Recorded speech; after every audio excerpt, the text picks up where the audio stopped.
بسم الله الرحمن الرحيم الحمد لله رب العالمين الصلاة والسلام على رسول الله وعلى آله وصحبه وسلم. السلام عليكم ورحمة الله وبركاته. ڕێزان پێخۆش حاڵ بووین کەوا پێتان گەیشتین لە یەکەم زنجیرەی وەڵامی پرسیارەکانتان کە بریتەوە لە وەڵامی پرسیارەکانی فێرخوازان لە بۆ شەرحی مەتنی ئەلئاجرومیە لەلایەن مامۆستای بەڕێز مامۆستا زیاد دەستخۆشی لێ دەکەینە تاوەکو ئێستا لە ماوەی 12 حلقە لەگەڵمان بووە و ئەو پرسیارانەی فێرخوازان کە لە ماوەی ئەو 12 حلقەی حازریان کردین ئینشاءالله ئەمڕۆ لێی دەکەین و لە ڕۆژانی داهاتوو ئینشاءالله تاقیکردنەوەکە ئەنجام دەدرێت بەو هیوای هەمووان تێدا بە سەرکەوتووی تاقیکردنەوەکەی وەڵام بدەنەوە. بخێراتم مامۆستا بەڕێز. سلامت بی مەمنونت مامۆستا ئەحمەد جان. ساوەکم. ئەوە ڕاستی بی کۆمەڵک پرسیار زۆرمە لە بۆ هاتی عادەتەکەی گەلێک زۆرە بەشە چوومەن لێ هەڵبژاردیە و هەولیشماندا هەمووی جواب دەینەوە ئەوەی کە مەسەرەن 3-4 جار دووبارە بیتەوە هەمان پەیامی هەیە کریتمانە یەکدانە ئەوەی دیکە ئەلحەمدولیلا هەمومان دانایە بەڵام پێشەوەی دەست بە پرسیارەکان بکەین پێمان خۆشە بوتەشی پێشەشی بفەرمووی و دەست بە پرسیارەکان بکەین ئینشاءالله. بسم الله الرحمن الرحيم الحمد لله والصلاة والسلام على رسول الله وعلى آله وأصحابه ومن والاه. طبعا لپاش شكري خوای تعالى لبروي كأخوة إن شاء الله هەموو لایەکی بە شایان زانیە کە خەریکی ئەو زانستە بین ئەوە یەک لەبەرەوەی ئەگەر ئەمە نەبین و دڵنیا بەخوا کەسێکە دەینی لە جیاتی مەبیکە لێیە ئینشاءالله لە جێی گومانی باشە و خەڵکەش دەبین ئەوە یەک. دووش بەڕاستی شتەکە جەنابەت ئاگار لێ نییە ئەوە هەروچم وەکو شکر و تەقدیرێک لە بۆ جەنابەت بەڕاستی خاڵی یەکەم ئەوەیە شکر و تەقدیرێکی گەورەی جەنابەت بکەین هەم یەکەم کەس ئەمن ئەوزا بینەرانیش تەوان لە بۆ ساحمە زۆر ماندیە بە دەورەکان بە تایبەتی بە خولی منەوە ئەوزام لە خولەکان کە لە هەمیان زیاتر پێماندیە لەبەرەوەی ئەو پرسیارانەی دادەندرێ با ینی ئەو برایانەش و خوشکانش کە بەشداریان کردێ بزانن پرسیارەکان ماشاءالله کە دادەندرێ مامۆستا ئەحمەد بەخۆی دەینووسی بەخۆی دایدەنێ ماشاءالله لێبی بەڵێ بە مڕاجعی مامۆستا خوا سەلامەتکە وەڵا کاکە ماشاءالله لێبی زۆر پێوی ماندی ئیتر بە پوختەی بابەتە دانانەکە و ئەو خەڕائیتانەی کە دایدەنێ ماشاءالله زۆر پێوی ماندیە لێ بەڕاستی دەستخۆشیی زۆر تایبەتم لە بۆ جەنابەت هەیە جەنابەت دەورەکە زۆر دەوڵەمەند کردیە ئەوەکو پێشەچیە کە شکر و تەقدیرێک لە بۆ جەنابەت و دواتریش لە بۆ ئەو بەڕێزانە الحەمدوللا ئەو برا خوشکانە عەدەدێکی زۆر بەشدارن کەس سەراحەتەن سەروی تەوەقوعی مەبوو وەنی ئەمە پێشەوەی دەورەکە دەست پێ بکات تەوەقوعی چەندمان دەکرد تەوەقوعی 200مان دەکرد 100مان دەکرد بەڵام الحەمدوللا ناونووسینەکە هەر گەلێک زۆر بوو بەڵام وەچی خۆت گوتنی هەتاو کە هاتنە ناو مەوزوعەکە بزان ئایا شتەی سادەی لێ دەکەن یان نە ئیتر بەڵام هەتا ئێستا عەدەدێکی زۆر مایتەوە ینی هەتا ئێستا ئەوەندەی کە ئاگادار بووینی 300 و زیاتریش لله الحەمد ئەمە خۆ فقط عەدەد نییە بەڵام گرنگە بێ خەڵکێکی زۆر ئیسفادە لێ دەکات لە قەدەر نەحووی زۆرە لە قەدەر نەحووی کە مەسەن خەڵکێک دەڵێ وەی وشکە وەی ناخۆشە زۆرە لێ لله الحەمد ئەمە حەزمان لێ بەڕاستی زۆرترین خەڵک تێدا مستەفید بی على أي حال بەڵام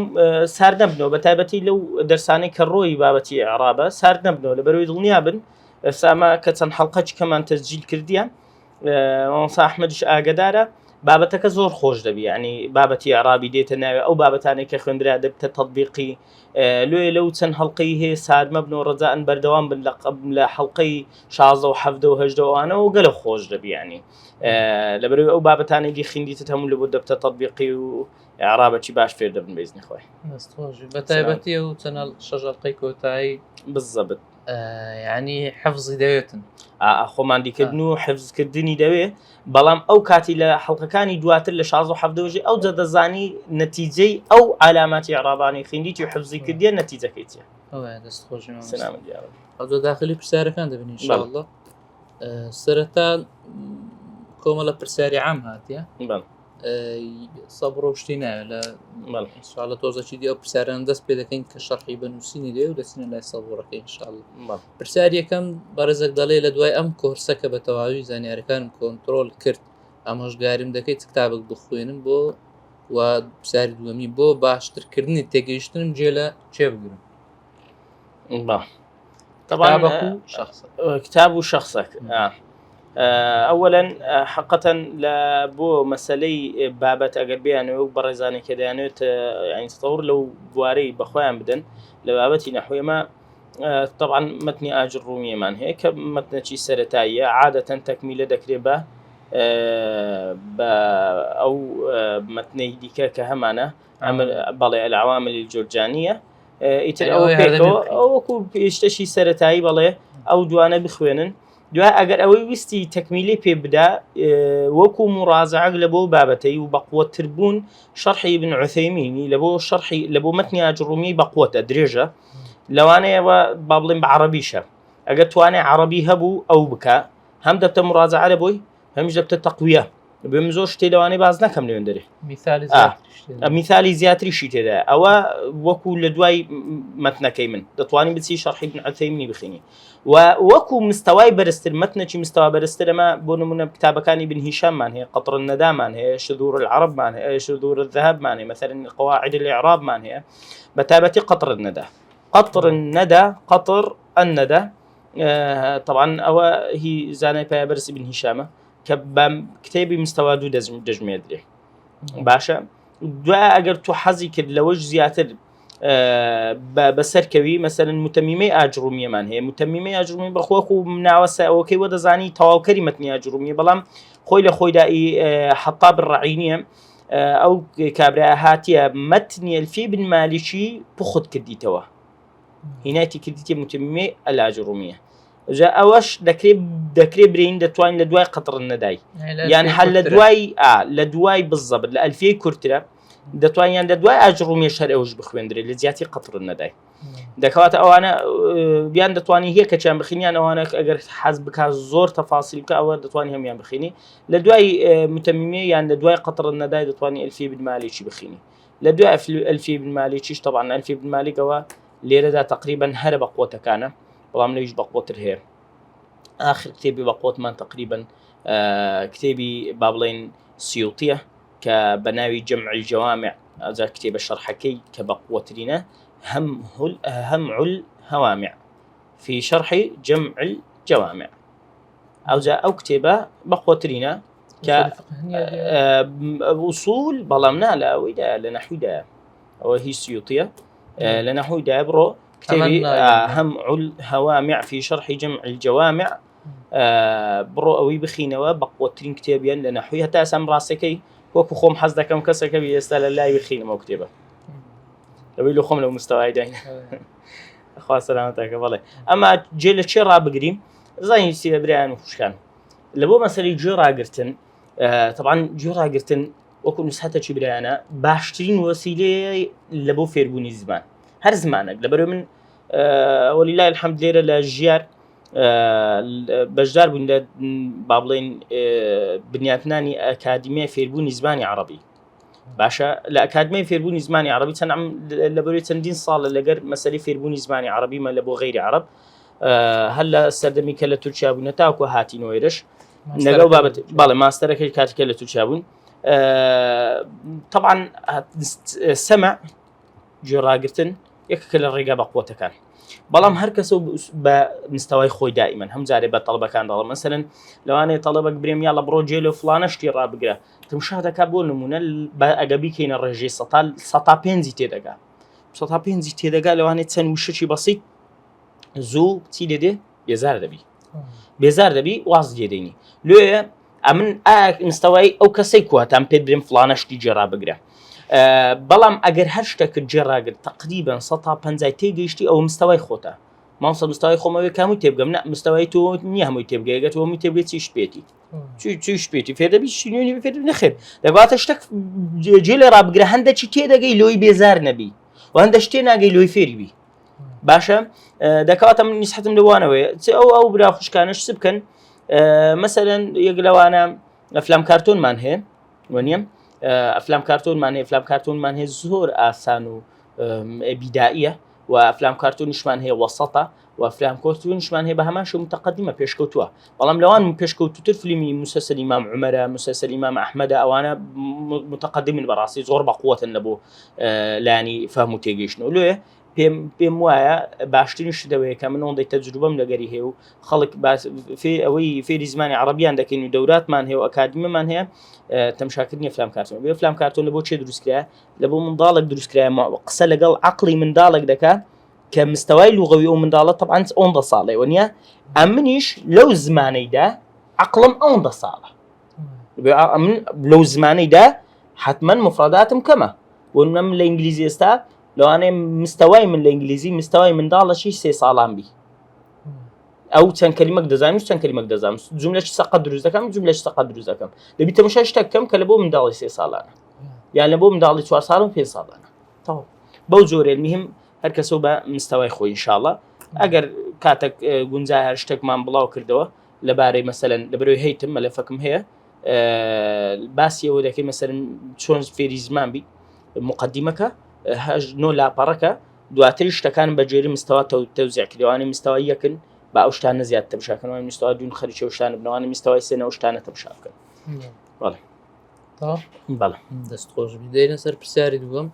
بەڕێزێک دەرێ سەلام عەلەیکوم وەڕەحمەتوڵڵا داوا دەکەن لە مامۆستا زیادی کە دوای تاواکردنی ئازرومی دەست بە شەرحی عواملی زوورچانی بکە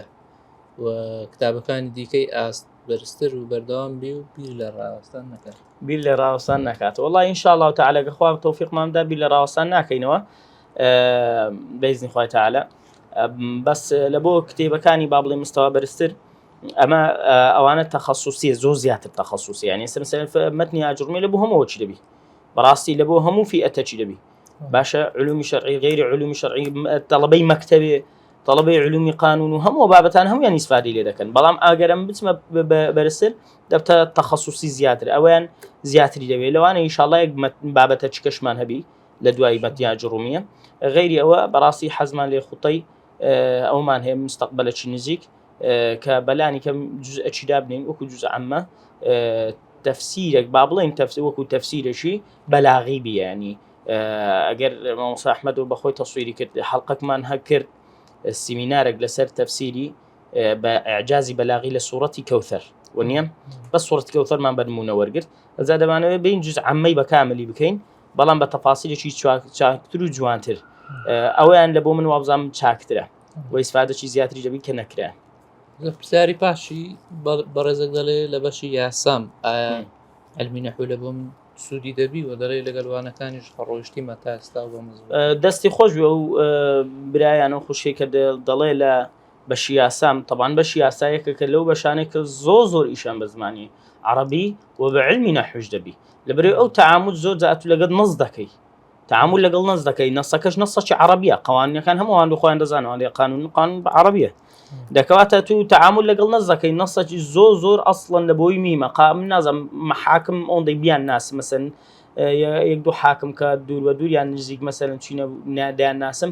لەگەر عەرەبی بینیان زۆر خۆشە و حتا لەگە قەواعیدی عەرەبیش لەبەرەوەی ئیشەکان وایە ئەوان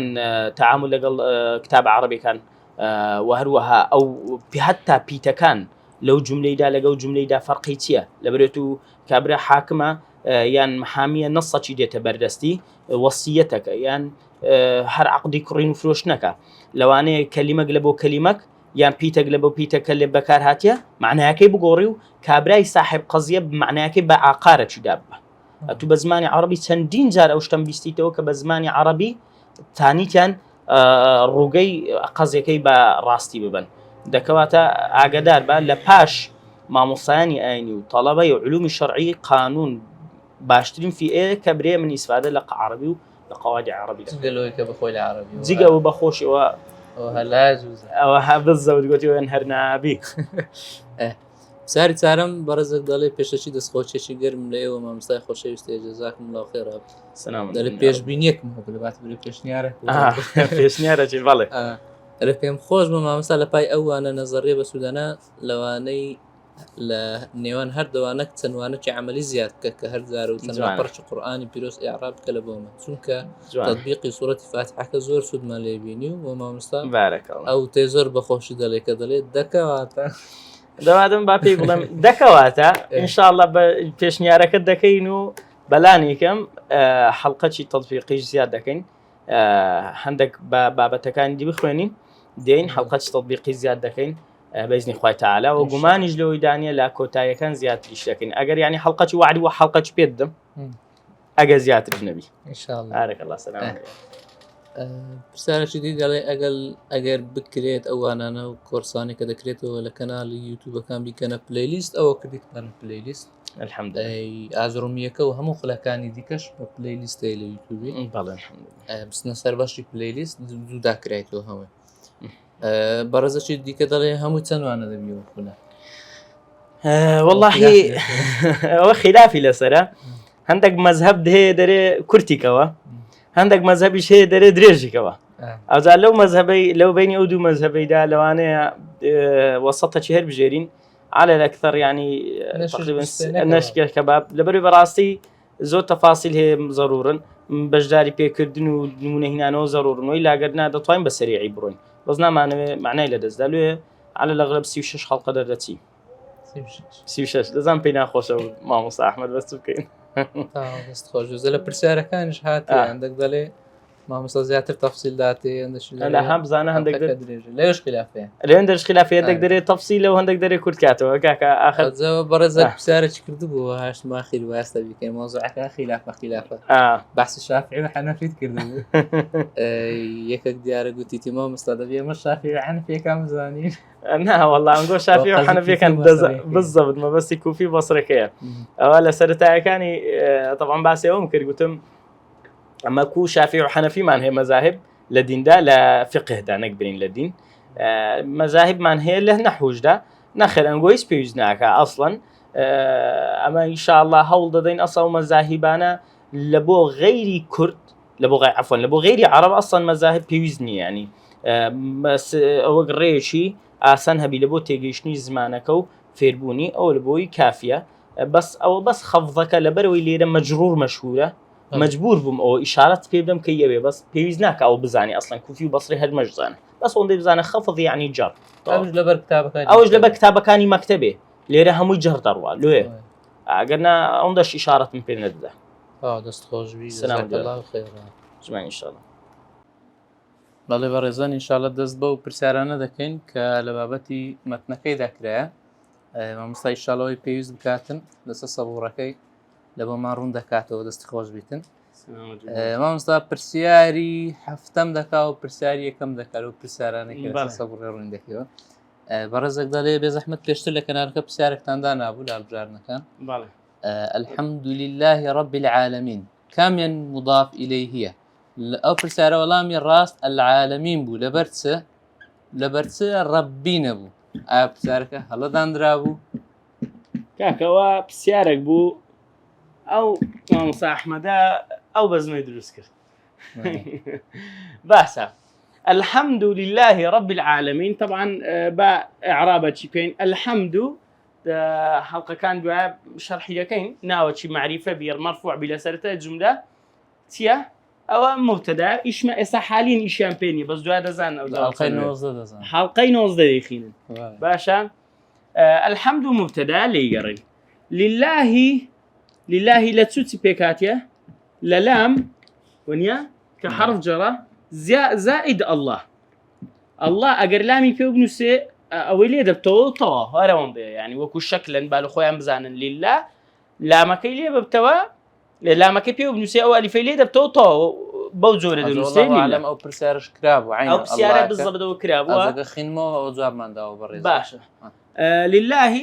ئەوە ئەڵڵاهەکە و هادەنووسێ لله ئەوە پێکەوە حرف جەر و جار و مەجرووریان پێ دەگوترێ حرف جەر لەگەی سم مەجروور پێکەوە پێیان دەگوترێتە جار و مەجروور بەڵێ طبعا ربي سيا ربي طبعا تمشى بكن كسره ونيا كسره كسره ما وصل بنبي هو قلت ما شرح ما كرك اجا شده بي كسره دست بن شده بو زوره او كسره اما اجاوها بي فتحه اساو كسره باشا قلت مان ام لسرتي درس كان قلت مان اگر بيتو اسمك مجرور بي لدو حالته يعني حالته كمان بحرف جر الى بيش بي يعني ده مضاف إليه بي ونيا يساوي مجرورة حرف جر إلى بيشة لا نخير ناو كي بيشة خوي الفلام والتنوين بيويه نخير ذكوات الربي دبتته مضاف إليه دەکرێت دوو مضاف إليه لە دوو یەک بن يعني يساوى الله جار ومجرور بو مضاف أو بو ميم إليه يعني مضاف إليه أتو مشاركة ما لقيت التي كابلاي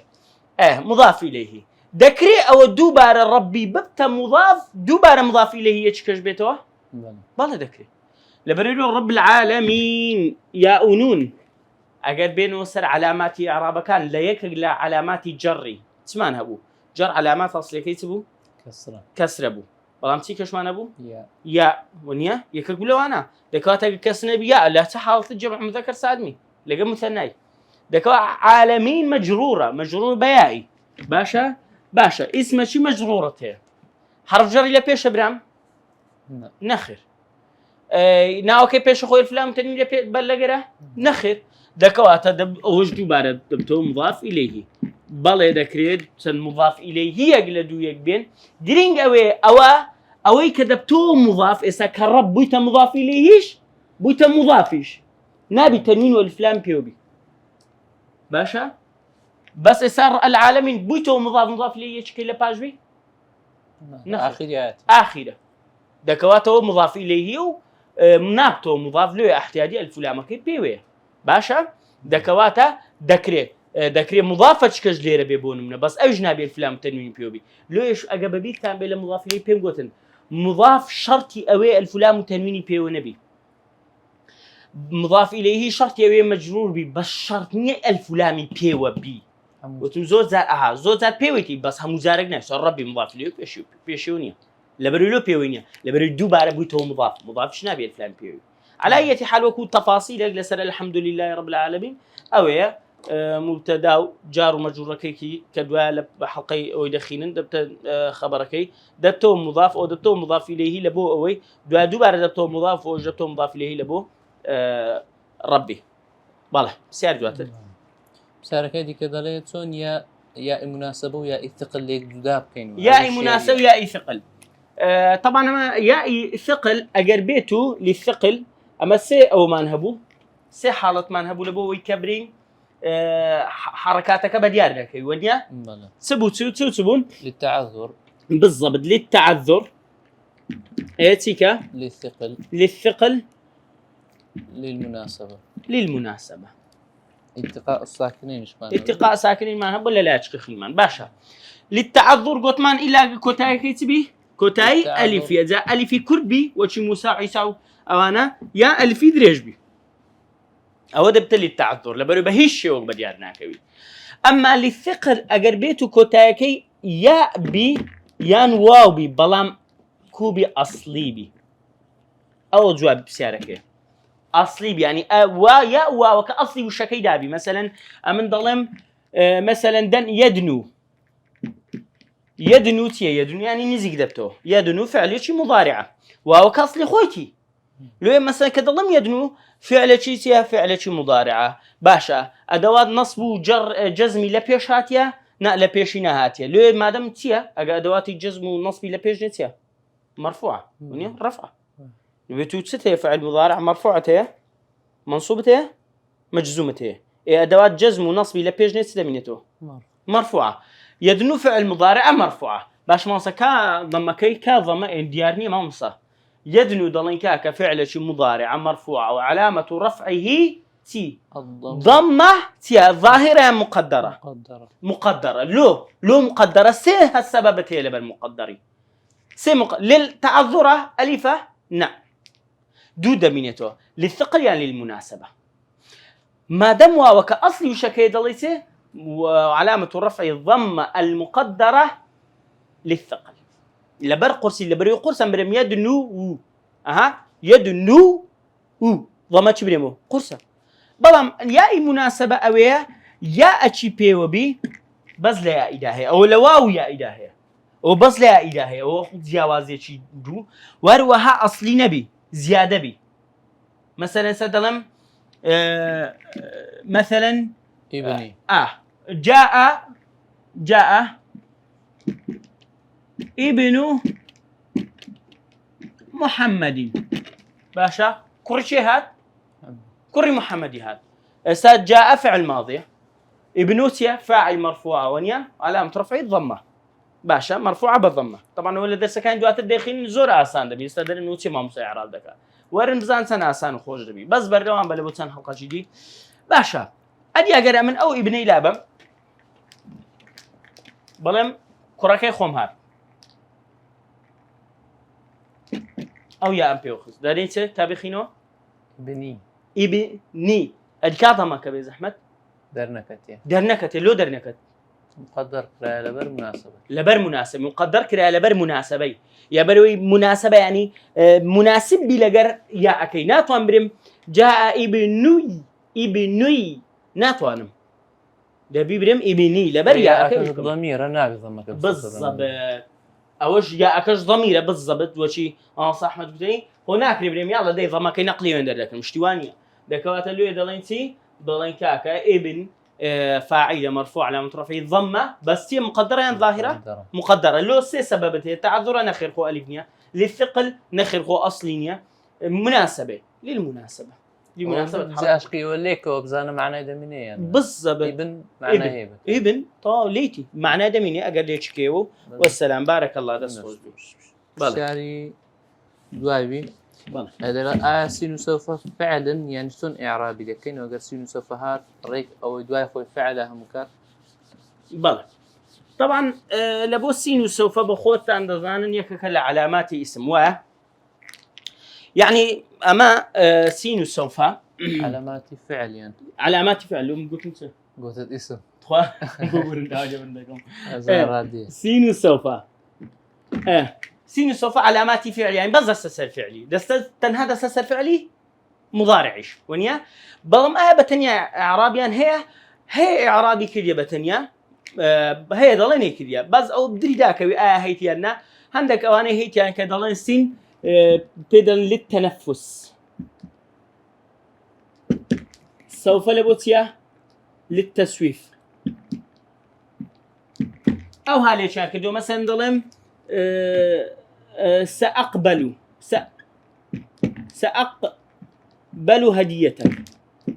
هدية كيتو قبول ذاكم سأقبل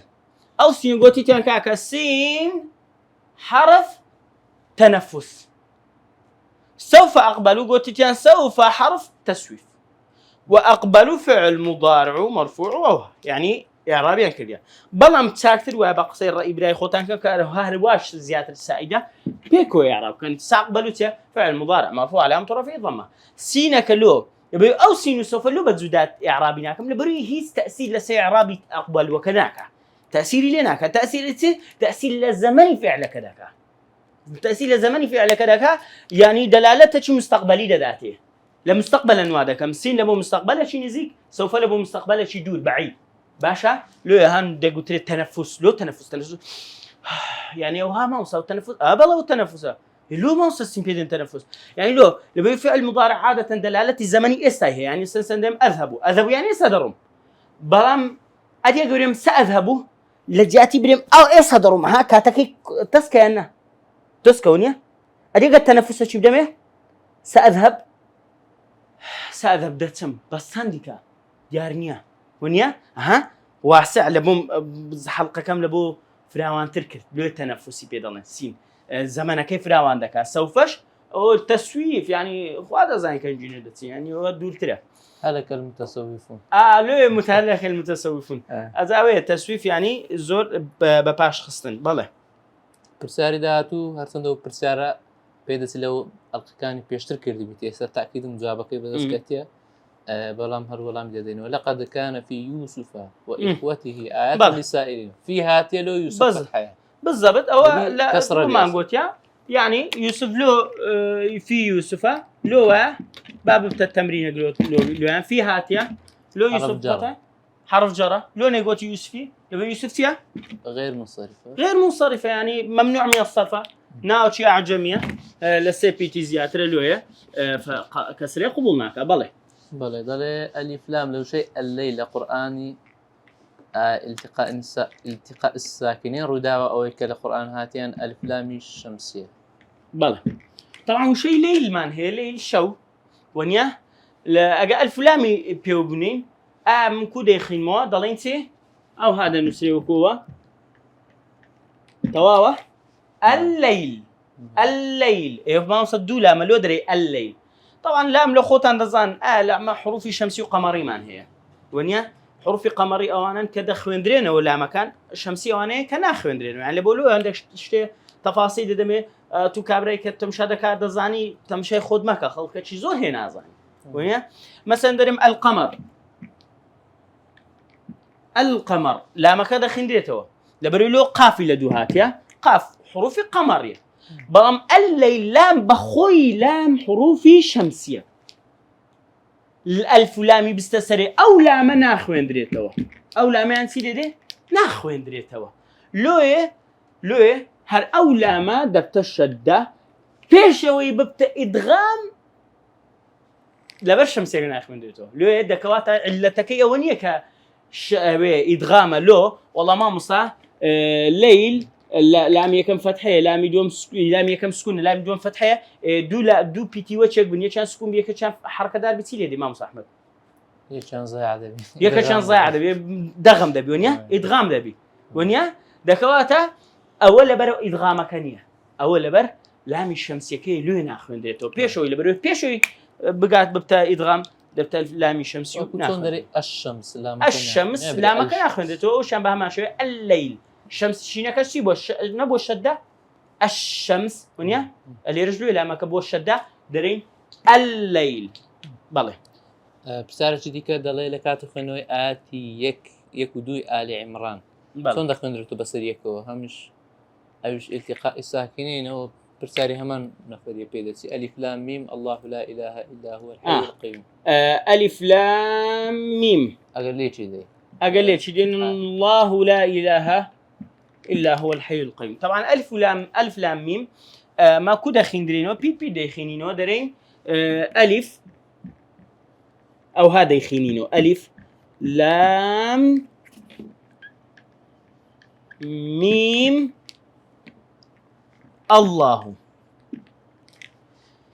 طبعا لو أنا دزان التجويدي أو مادة ألف لام منيا لو إيش حركة درجة كذا مادي لازم مثقل كلمة ليرة مخفف كلمة اللي بروي شدني السكونة ميم شش حركة درجة كينو بس أجوز لي كم تيلي ده دو قولي تدا قولي كم بيكا بابلي مادة كنامينه ألف لام ميم عفوا ميم الله دبت فتحة ميم دبت ميم الله لا إله قولي جوا مويكا سدمينه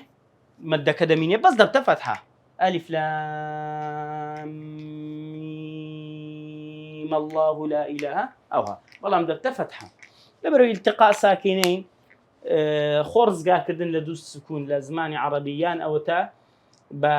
من حذف برش كدنوي بيتي يعني أو تا تحريك بحركة دار كدني بيتي يعني أو تا مدي خولي رزقاد لكي باشا حتى أن لبو معلومات أو خلقه ألف وي أول الضالين وأنا ولا الضالين هم ما نرى ولا الضالين لو أدري جدك ديتو أوسيا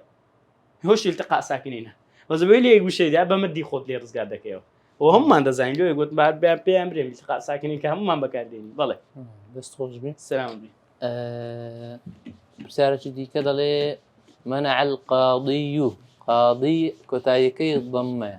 وقلت ما لبو ثقل بكاردي بس صن إعرابي لكي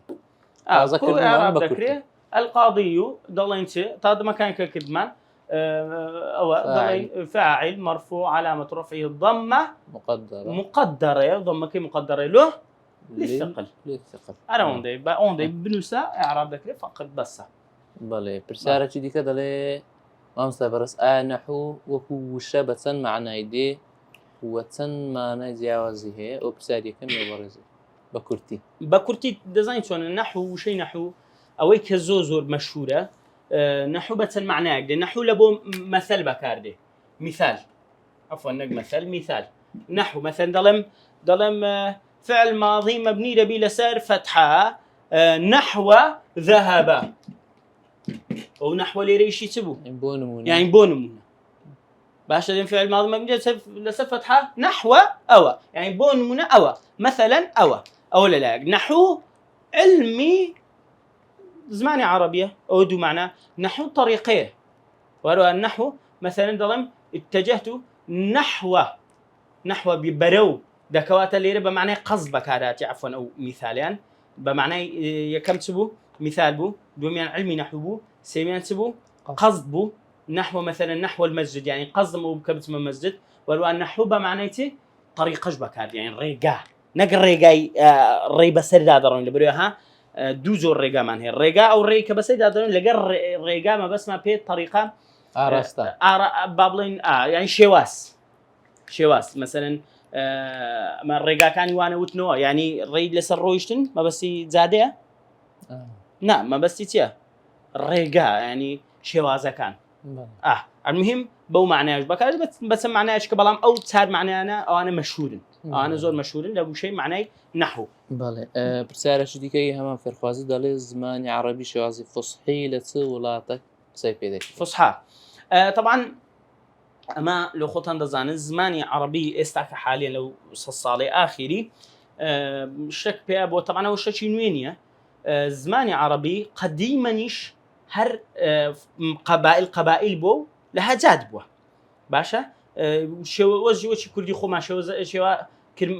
شوزاري كرمانجي خوارو سرو لوريو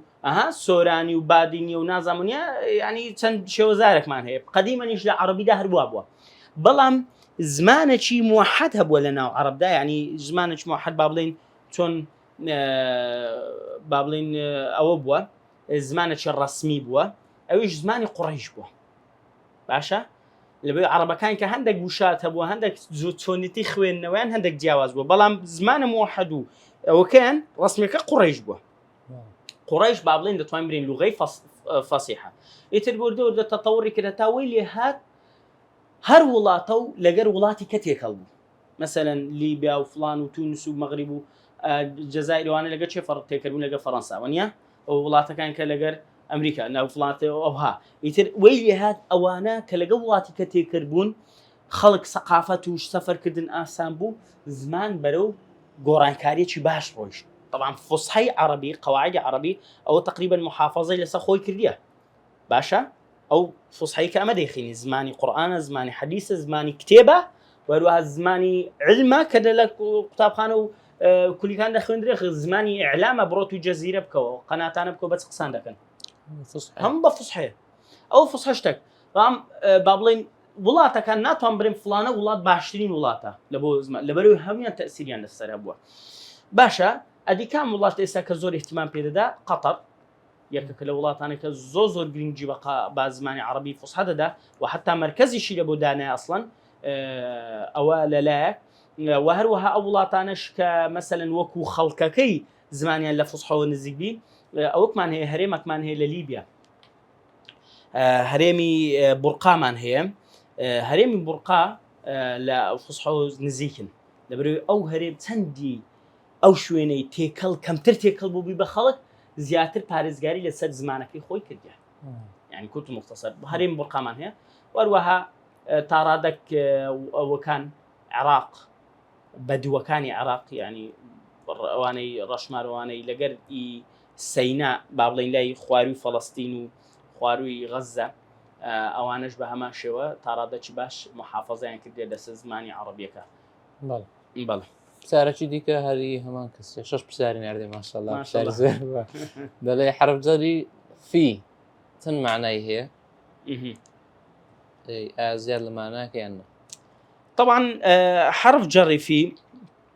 حتما هم حرف جر كان تن معناها كان هي بلام يعني بابتك الذي يكتب كاردين يعني او انا بابتك قصيده سردك حقا على اي حال لسناد وجه حتى كي طبعا اما لبو مع معاني فيك طبعا بسياره امن اوندي ديتم بيشوي بين تمشي بسياره كان مكر زود بسياره لو يكري امن كل معناها كي جاي كمان يا استدي مسر معناها كان في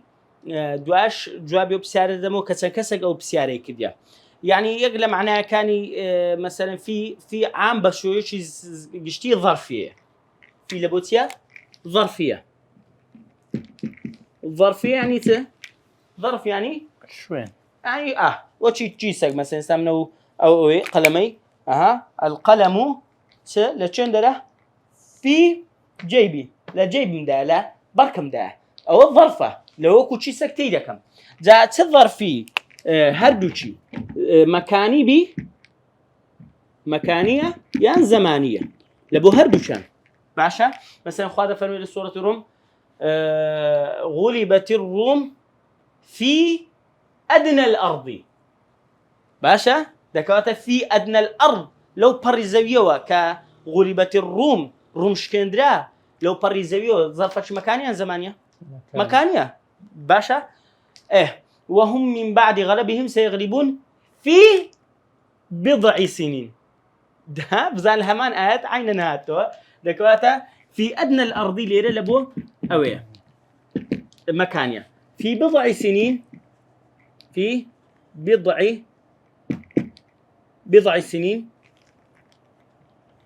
الزمان أولا بوتي زمانية لا تن صالة تداهاتو أوانش دوبارة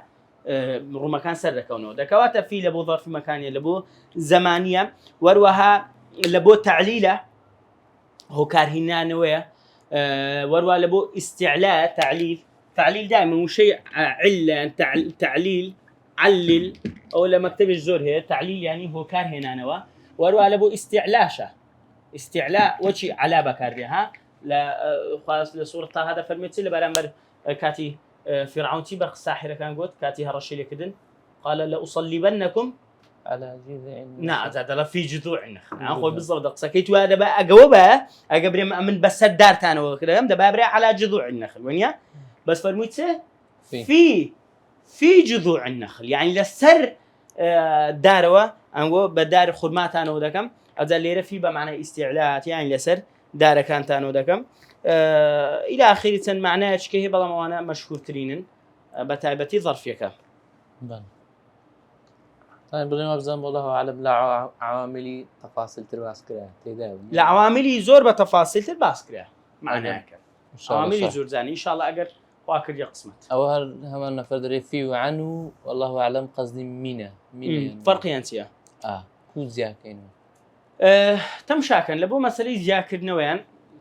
معناه شيء قشتي من بيضل مستوى كم معناه شيء قشتي لبو حرفانا لمشك خوي دابني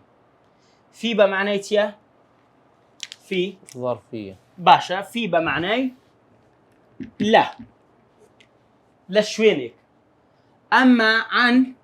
زيادة بمعنى تيا لباروي باشا وروا من يعني يعني لا بس أولي في لك فرق يلقى أولي منك لو سابرم كاك أحمد أين أنت أتولى شيء شوينة كتم بيبدي في المكتبة لا أو يبان لا مكتبة يدابة باشا أدي ساقم بسياد لي بكم طبعا بسياد لي ذا كم بيش التحضير ما نكر غلطي كده احتياجي أدي أقب بيبرم من أين أنت يعني من أين أنت من أربيل وتي ما مسال لون تقول في أين أنت لون يقول في أربيل لا أكد من أين أنت يعني أصدد لشيء يعني يخلش شوي لوري مثلا الإنجليزيش كدلي بلا بكاسة شو بري لشوي دلي where are you أدي قبري يخلش شوي where are you from يعني from أكيد بزيادة كي ليرد من يعني أصل لشيء دري قلتي من أربيل باش يعني خلتي هوليرم نقله هوليرم استا اجب من تليفوني لبوكم بلم كاك احمد لشين دري اين انت يشم مثلا خلص سليماني بين ضل بريف في اربيل يعني لهوليرم اما بريف من اربيل يعني خلصي هوليرم بزانا اما عن زياده بمعنى او بكاردي زياده بمعنى about بكاردي مثلا تلزئوي مثلا ضل سنتحدث عن الحروف الجر سنتحدث سلسلة دكين عن حروف الجر لا باري حروف جر وقصتان لبودكم أو لا بمعنى شيء مجاوزة واستعلاء وهنجد بها ما شو مثلا مجاوزتها يعني مثلا اشتق لا اشتق دربتي أو بيدلان عن ئەوەش لەو معنایە زۆر بەکاردێ. ئەوی تەفاسیل تریویست عواملی لە خۆ بخینێت ئەو ویستی ئەو تەفاسیلانە زیاتر عواملەکە بەڵێ پرسیارەکی دیکەی هەمان شخصی تای مەربوطایە مدەوەڕە کە دەلکێت بە وشەوە مانای چی دەدە بۆ نمونە جامعە التەنمیە ئەو تالۆ چ بەکاردێ بەڵێ مەسەلەی تائی مدەوەرە تائی مدەوەرە طبعا لە بۆ معلوماتەش پێت برێم لەوانەیە جەنابیشت معلوماتەکە نوێ بدەکەن ئەو تائی مدەوەڕەیە تائی ئاسایی ئەوە بووە مفتوحە بۆ وەخت خۆی لە قورئانێ بەڵێ بەس دوایە لە تەتەوڕی مصحفی کە باسم نەکرد لە محاضەرەکمان هەبوو تەتەوڕی مصحفی ضەبتی مصحفی ئەوە تێیدا بوو بەڵام باسمان نەکردیا ئەو تائی خڕا لۆ جیاکرایتەوە لەگە ئەو تا ئەوە فەرقی چێ لەگە های وەنیە ئەو تا لەگە ئەو تائی فەرقی ئەوەیە یەکەمیشت ئەو تا فقط لە کۆتایی وشەی دێ ئەو تا لە سەرتاش دێ لە ناوڕاستی ژێ لە کۆتایش دێ ئەوە یەک دوو ئەو تا فقط بە ئیسمیەوە دەنووسێ سێ ئەو تا بەڵام بە فعلی شەو دەنووسێ بە ئیسمی شەو دەنووسێ نیە ئەو تا فقط ئەوەیە کە ڕادەوەسی لەسەری بەها دەخینرێتەوە بەس ئەوە لە کۆتایش بێ ئەگەر ڕابوەسین بەها ناخێنرێتەوە باشە مەسەلەن کە دەڵێم ئەوە شەجەڕە ئەوە دەرێم مەسەلەن دەڵێم قامەت باشە ئێستا لەسەر شەجەڕەی ڕابوەسە بخینەوە شەجەڕە ئەدی ئەوە کات لەسەر ڕاستە قامەت ئەو لۆ نەدوت قامە ئەوە خۆی بێت تای مدەوەڕە نییە لۆی ئەو هایان فەرقیان پێکرد گوتیان کاکە ئەو تای خڕی دەکەینە خڕ ئەوە لە بەروی پاش ئیسمەکان هەمووی تای خڕ دەبی و بەهائیش دەخندرێتەوە گەل لەسەر ڕاستی و بەس لە کۆتایی وشەیدایە ئەبەڵام ئەوە لە سەرەتا ناوڕاست لە کۆتایی وەروە بە فعل و اسمی شەو دەنووسێ وەروە نابتە هائیش ئەوەش پیتی هائە پیتی ها فەرقی هەیە لەگە تایی پیتی هائیش بە هەمان شێوە لە سەرەتا و ناوڕاست و کۆتایی وشەی دێ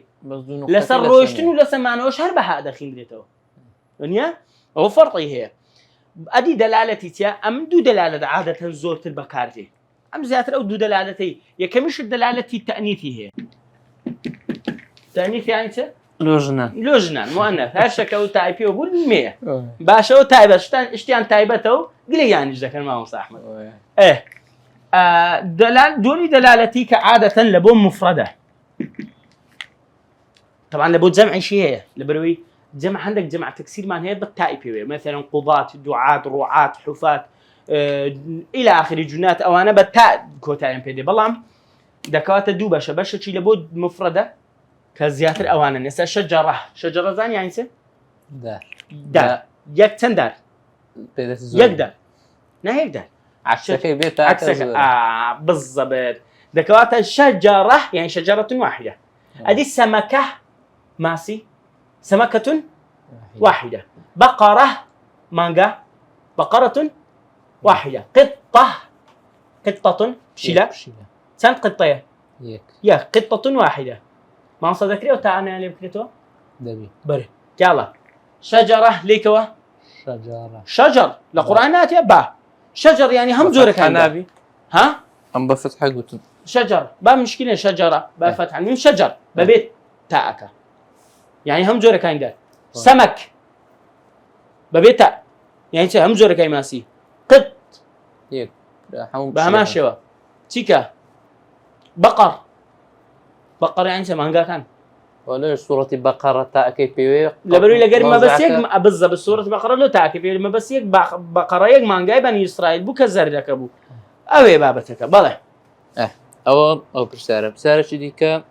آخر بساري وبرزي ما شاء الله بساري ما شاء الله يا ربي القلب الصافي دليل السردمي بيش داناني نحو بيتي دال وذال الدين الذين كوزيان كتيتوا أو دزاينسيا أو تكا دعواش لما مصا أحمدي بكا محاضركم هي لسر أوي تطوري مصحف ده مكان كباسم كرت سونيتي يعني أو قرآني كيستاهي بوهم حركاته نقطة وشتو هرواب ونخي كو تطوري كديا وهاجيشت دستما بتفاصيلش تقريبا جوان باس ما كدي لمحاضركي محاضرك جماعة أحمد لبو من ريخة ترتيبات فيديو كي بلاوي دكينه استفادة شيء باش لي دكين إن شاء الله وكان كشيء قبل نكرته صوتك زر مزبوط على أي حال أذا بابا كرتي بيبرم عرب السليقة ليش كتو بالله وأنا زور وشهيلك أصلا اللي بيشتر نقطة نحركات ننسى مثلا أتو مثلا كاك تيا رحيم نابي الرجيم بي با سياقه كذا زين سياقه كذا وهذا بس سياق ده زاني او الرحيمه الرجيمه باشا او حاميه خاميه بنقطتين الى اخره زو خوروني زو قلت لك ذكوات باشا او هالبيت قال نقطه حركات بها ماشي هيك حركات ندر نسا كل زاني وضمه وفتحه وكسر وضم بس ياقي جمله كدي زاني بيدرن سليقه لو زو زيرك انما اوان عرب زو زيرك بوقت خوي بلام لبرد غير عرب هاتنا زماني عربي اوان او سليقيان نبوه اصلك لو بيسم بوب قواعد لبو دابنم لو بتواني او اشتانه لك قالوا كتصوري بابتكش بينها كرين روجك بوست كراب عينا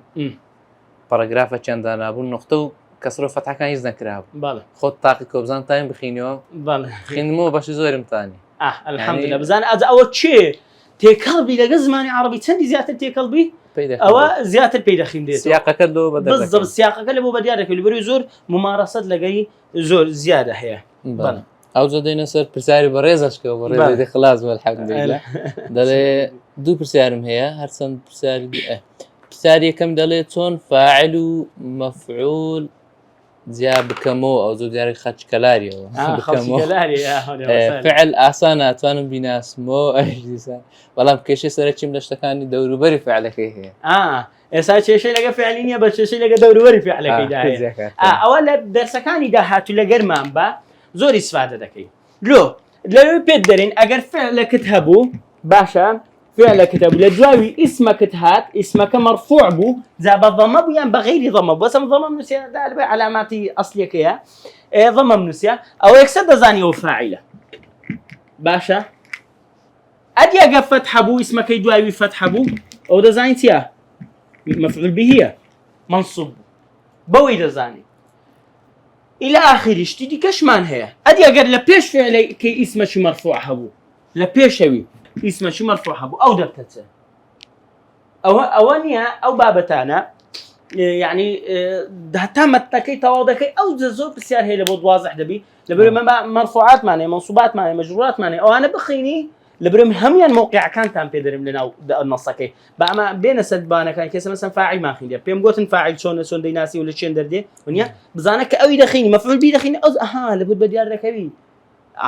باش ان شاء الله بله بسیاری دومی دلیم ما مستعد الحمد لله و خریکه و همان برزکی تازه بله خریکه زور باش برو پیش داد سم لعلم مکان قرآن بگشتی و اوشتانی که پیوندی بدینه هی هر چند حزناکم او بابتش بلیم بلام اگر خواهی گوری وسیله سر بی پشتیان بخواله ده ها تویش نزدیک دب ما حافظ قرآن الحمد لله بلام هز دکم کم ترخم برانبر آینه کم و کم ترخم برانبر نیجا کانم خمش لی دخوم بلام هر چند کم نازم چون خوم ساکم که هندک آموزگاری بکه قلبي ساغ يا ربي اولا حقا ابو كدلم كم ترخمي هي لساو خلقك او تماحدك بيان بقى والا خلقك ببرائي تو كخلقك شي خريكه ببتس حافظ القران يعني قابل يبون من اخوان خواصني بجنا كربي دنيا حتما بلام او تمشي عبادتي خويا كابي كما برانبر عبادته شي اولا سنس حتى شي اولا باج دس خوشي كخوا لنا خلقي مسلماني هالبجادي لنا هم مسلمانان كسچ ملتزم بعقيده هالبجادي لنا ملتزم بدين كان كسچ حافظ قران لي بهالبجادي وانا اقدر بهم بلبرزيه يعني بزان اخوا بشايسي زاني كاتو او بي بخشي كلواني بمنينه بخشي بيبونمونه دكواتا يعني شكي خود بكم مزانه او يك دو بزانه كاخوا جارك اتو هالبجادي شتشي بونمونك ببي حافظ قرآن الدبي لبوشتك توي هالوجار دبي يستفادي اشتغل لبو خلق يستفادي اشتغل لبو خلق هبي لو لحد حافظ قرآني راموس ابدا يعني حافظ قرآني يعني بابلين خطويه كم دبي لدواوي خطواتي ديك هالبجيره سه بونمنا لروي هل لمسائل حفظ قرآنك استفادة لبو خلق دبي لباري قراءته وانا لباري علوم الشرعيه كانوا بتابتي علمك زياده اللي اختصاص ذكي دبي المهم تشين دستك ديار بحيف انسان حافظ قران بي كسشي اساي بيستداوم بيته ونيجكاني بكاو طاعتكاني بكاو عمرك بكا زاد تو دكرشتوا اقل لبو كسشي وشي منو تو عيبي لبو كسشي حافظ قران دزارناك نابي وشتا دكاتة شوين بلزة دياربي وكثرة العبادة يشخبوني إلى كثرة العبادة زور عبادة تبي ذكري بالكو لشتك دا زور خزمة تبي أخو هم الصحابي كان هم ين عالم بوينا نا هم ين فول عبادة بوينا نا بلام هر يقلوان صفته كان هبوا كغلبي كدي لسريان مثلا يوا الصحابي وان هو زور نيجي هبوا شيء سوش نيجي هبوا زور روجبوني هبوا زور بعلمكي دكواته جاري وهي أجر كسي شو من هي زوزور خريشي علمكيتي لواني عبادتي عابدة شي بزواني بينكري بلام خوافظ لي ولا كدي علمك يقول بيتو طبعا هو هيز دبيتو كمترين أدنى حدي عبادات دكا كمترين أدنى حدي عبادات ونيا سنويجا كانوا كما قال السنة كانوا لقى الذكر كانوا أوانا هندك أوانا كمترين حدديك أما وقت كان يجي زيادة لو علمك يسرب دكا إيه وشو عبادته وعبادة ترتنها وبابتانية دكواتتو أو بابتي ديكي أو قرآن خوين مراجعة كي وبعبادة بزانة خوف مشغول كدنا كد بعلمك بعبادة بزانة قرط مش صح جاني الصحابي كامك ونيا خريش خيري وابو خريش الجهاد بوا خالي كوري وليد قماني باش ما فيه أنا صحابي إيه سندي قرآن لبربو بين سيسي لبربو بهم القصاري الصوري لبربو يعني كل صورة كرتكان لبربو والله كابرا لجهاد ده كم بوا باشا دكواته للريك خدمتك أتويسا قرآنك لبرا حيف كابرا شو قرآن لبر ني خدمت بعلمك ولا خدمت بعلمك كيف أجر عبادتك شد لو شو نبي كاتو طمع حليتي ضلنيا بقول لبود تعويذ زكاته بارك الله فيك بس خوش ولا خمر خوتي بين سر برسالة شديدة ليما وسلوني حفتم نشاني رفع الضمه بلا واني ذكر فرعية لولا العلاقات اللي قلت نائبين فرق النائب وفرعية يكشتين فرقين النائب أما مثلا ضليك زور بالتركيز زور بالتركيز عندك طلبة عن هي زي بسياري كم هذه زور بالتركيز إيه وما كاك دلين أصلية ونائب كم بيقولي ما صح أحمد والله يبزم قلش كشيء ليش كشم قلتي ها الصيدان أصلية بلامبون من ألف تيا فرعية قلتي تم فرعية تي كشم قلتي نائبة هيك فرقية تجا بريبون من الضمة علامات تشي أصلية باشا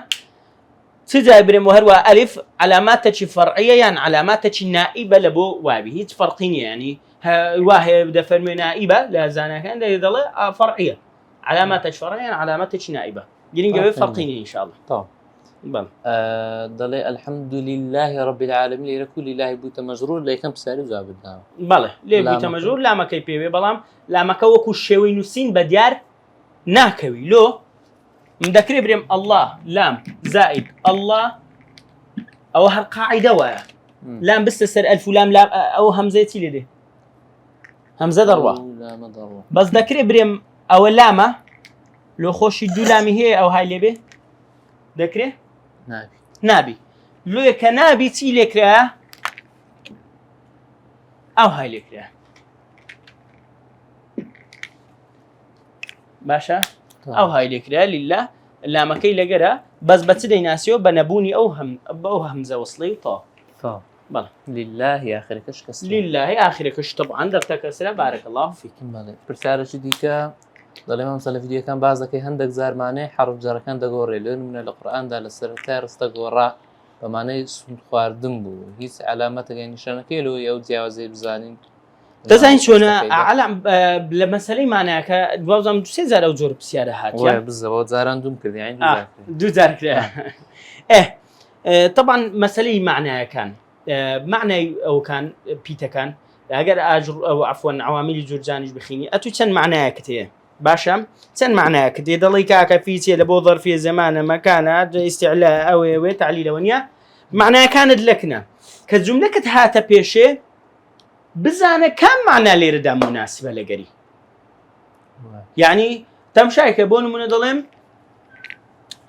ضرب في المسجد مثلا انا وقدناه مكانيه سكاك او باب بدري ما صح صليت في المسجد باشا صليتو تيا دقات النتيجة لبريلو طبعا داري ما وصايم قام منش مزاني صليتو المسجد معناته طبعا له بايك شتامبي بريم اشتشي طب أوا صليتو لقى المسجد معناه كان يعني قاموس دبينيوا تقريبا معناه كان شان ناقورة تقريبا بلام أو زور معناه ده قريبة بي جملة كتيا بيتكانن ونيا عنو فيه إلى ونظام زوزر أوانا زياتر معناه جملة كده قورن ومعناه شنب بي جملة ده قورن لو لقاموس أود ليس قد دبي ليه نحو بفرياته قاموس بفريادنا لو صليتو ليش داتو ما مستاقوتي تو يعني أنا إيه أو من كريتم صلاتيا يعني لقال حتى النزاني أو لو فرضنا كم ترين معلومات يبي إيه نيجي كده شيء نيجي كده أمن إيه نيجي كده في المسجد مسجد يعني أنت ليه ده مزقوت باشا ليه رفيا كبا معنى تدي يعني لكاتي مزقوت نيجي كده لكات لا لبر مزقوت لا لسن مزقوتين نيجي كده لا لبر مزقوتين نيجي كده تعليل هو كار لا لمزقوت نيجي كده في ظرفية كيه دكوات أتو كوملا في وقته بزانا كاميان لقرد أقول زيه دايبني وشي ها وقام كان هي وها سبيدرين أو كان أو هاي ليدي ونيا ده بزاني أول لشين دردادني دكوات أتو لبوزي جنزاي ببينه وزارة لو مستوايده أو هابكا بلان بشيوش قشيهم زار بدرم بمشيوش قشيو حرفة أو معناه هي لك شرطني لمرحلة أجرميش حمو بزاني بالضبط شرطني لمرحلة أجرميش حمو بزاني بلان بزور جراجتن زور جرا بقرا شرطني تو علمك كش بخيني دوباره مستواهشكا تبكم لسيارة كان قلتم زور جرا بقرا أفلام كرتون فيلم خويندنوا هاد بخوش النازاني دواتم مشاركي كو فيربويو كو معناه كان تيرجي بي ويك كسيش بيدري بله برسالة شدي كذا لما مسكت ما هو شيء حرف جر مجرورة أدي بيش حرف جر هم كذا باسم بي شرطني يعني سمن حرف جرم هي هراو جملة إيرن بالضبط أو حرف جرم هي في حرف جرى لدواوي طبعا باش في يهرد بي اسم بي ونيا أجا اسم بي زيجروي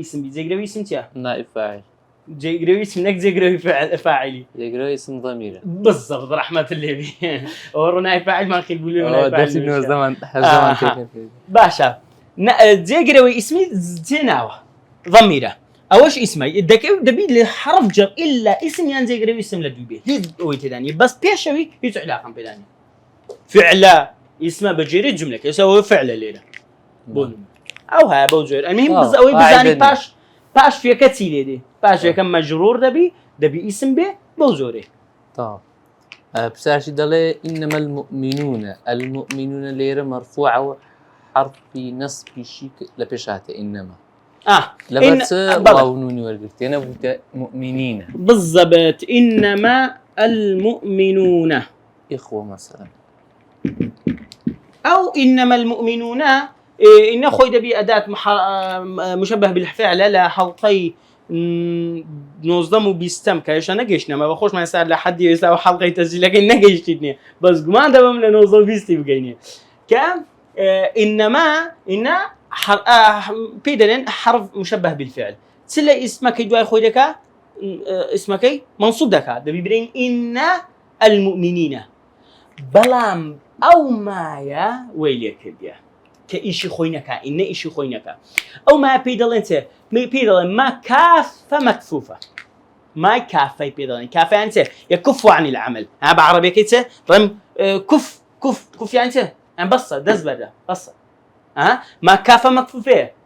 أو ما ويكر ديالك كتبيني إنه مؤمنونك أو نطواني أو إن إجلو مؤمنون بك بكات مؤمنين يعني إن بطني بعد بطني بأسمى إلا بقى ده ما نقولت إن المؤمنين والمؤمنات بزانا بس ما هات إنما المؤمنون راسا دبتا ما كافة مكفوفة دي مؤمناتي كتير دي مؤمنون كتبتهم مثلا أنا مؤمناتي أو ماش لقلبي أو سليتي أو مؤمناتو دبتو ضمة بله دستوش سلام الجار هذا الإمام استقلت ما قد بمعناي لوانية دي بس تنيجي بلا قرآن بمعناي تهات أنا فيك وراء قد قلت معنى عقب طبعا نظام ولا فعل مضارع كيتي لقى فعل ماضي كينيا فعل لقى فعل ماضي لبو تحقيقه توكيده ونيا قال لقى فعل ماضي يعني شكل تأكيد كده وبو طبعا لقى مضارع لبو تقليله شكه يعني لوانية بكري يعني قد ذهب أخي يعني برام روي قد يذهب أخي يعني لوانية برام بروا طبعا القرآن بسيارك اللي يرد أويه بمعنى كاتتينا جيشتم قد يعلم منيه قد نرى باش اخوات فرمي نرى فعل مضارعه مثلا او ايات تشمل لا هنا ولا درسك قد نرى تقلب وجهك في السماء. قد تقلب وجهك في السماء يعني لواني اما بدبين كاتوي بيغمبر السيد اسمان ذكي والعياذ بالله قد نعلم المجاهدين منكم يعني لواني ما بزاين شيء لنقو مجاهد وتيكوشر وشيء لنقو منافقه قد نعلم المنافقين هو العياذ بالله يعني اخوان لواني بزاين سي هذا زين صلى الله عليه وسلم اللي بمعنى سي القران بمعنى تكثيرا